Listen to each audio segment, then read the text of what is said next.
And hello, this is Speed Demon TS10. Today I am playing the crew, and I'll be giving a tour of what's in my collection so far. So, alright, let's head to HQ. Then the first vehicle you'll see is my probably my favorite car in the game, the 1969 Dodge Charger RT. Yeah, man, this thing's a beast. You just listen to it.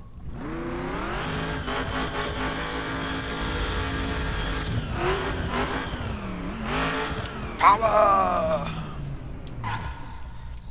But oh yeah, my collection has pretty much all the muscle cars from the 60s and 70s.